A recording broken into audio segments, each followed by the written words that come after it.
राजनीति में सबसे करीबी ही सबसे बड़े दुश्मन साबित होते हैं और यही हुआ है चिराग पासवान के साथ। बिहार विधानसभा चुनाव के दौरान उन्होंने मुख्यमंत्री नीतीश कुमार के खिलाफ साजिश रची।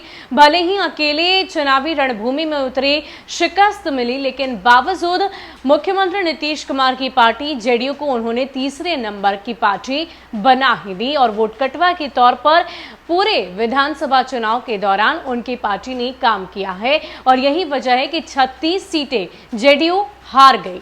हालांकि इन सब के बीच जो अभी परिस्थिति चिराग पासवान के सामने आकर खड़ी हुई है, उनकी पार्टी टूट गई है और ऐसे में अब इस तमाम बातों को लेकर चर्चाएं की जा रही है कि आखिर ये सारी बातें शुरू कैसे हुई।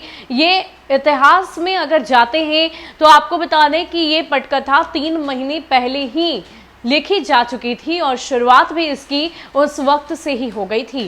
क्या है पूरी कहानी, किस प्रकार चिराग पासवान को आज संकट की घड़ी से जूझना पड़ रहा है, लड़ना पड़ रहा है और कैसे 3 महीने पहले ही ये कहानी शुरू हुई थी, आपको पूरी कहानी विस्तार से बताते हैं। चिराग 3 महीने पहले ही बुझ जाते। पशुपति कुमार पारस ने इन्हें अपनी सांसदों के साथ चिराग को पार्टी से बिल्कुल किनारे कर देने को तैयार किया था।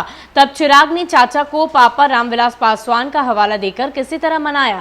भतीजे ने चाचे से कहा कि पापा के नहीं रहने पर आप ही तो गार्जियन हैं और आप ही जो कहेंगे वही होगा। चाचा मान गए, मगर मानने की एक शर्त भी रखी, सौरभ पांडे को हटा दो। सौरभ बहुत मायनों में चिराग के लिए बहुत कुछ है, बहुत गहरे ताल्लुकात हैं। पार्टी में कोई पद ना रखते हुए भी चिराग के बाद की हैसियत में रहे।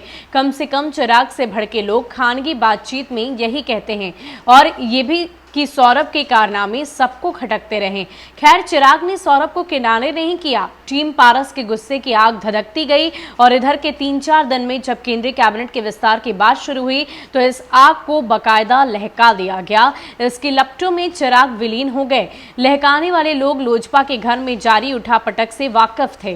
कुछ मायनों में जब तक के किरादार भी थे, समय पर अपने हिसाब से इसे शेप देते रहे। बेशक इसकी गुंजाइश लोजपा ने ही परोसी हुई थी। खैर, इस पूरे सीन की फिनिशिंग टच देने के पहले पारस की भाजपा के बड़े नेताओं से भी बात कराई गई। बात पारस के केंद्रीय कैबिनेट में शामिल करने के पक्के भरोसे की रही। पार्टी में खुद के किनारे होने की खबर से चिराग इतने बेचैन हुए कि जिस हालात में थे वैसे ही अपने चाचा से मिलने उनके घर पहुंच गए। चिराग के हाथों में पट्टी लगी थी। करीब 1.5 महीने पहले चिराग बीमार हुए थे। कोरोना का संदेह था, बाद में पता चला कि टाइफाइड है। चिराग खुद गाड़ी चलाकर आए। चिराग 5 नवंबर 2019 को अध्यक्ष बनाए गए थे। तब रामविलास पासवान जिंदा थे। इन सब के केंद्र पशुपति पारस थे और अभी के सीन में भी केंद्रीय किरदार वही है। पारस ने कभी नीतीश कुमार को लेकर कोई बयान नहीं दिया। समय समय पर उन्होंने नीतीश की तारीफ ही की है। पहले सांसद अलग होने का फैसला किया, लेकिन बाद में उन्होंने नेतृत्व में ही बदलाव की रणनीति बनाई। इस रणनीति को लेकर लोजपा में कई वरीय नेता शामिल थे। पिछले 1 सप्ताह में इस मामले में तेजी आई। इधर राजद की बात करें तो राजद ने साफ तौर पर कहा है कि हम आपको ऑफर देते हैं, आप हमारे साथ आ जाएं, यानी कि तेजस्वी यादव के साथ आ जाएं और दोनों युवा नेता हैं, राज्य के भविष्य हैं और दोनों साथ हो जाएंगे तो बिहार की सियासत पर बड़ा असर पड़ेगा। तो 3-4 महीने पहले जब पिता रामविलास पासवान की मृत्यु हो गई थी, उनका निधन हो गया था, उस वक्त से ही ये तमाम जो खिटपिट है वो उस वक्त से ही शुरू हो चुकी थी।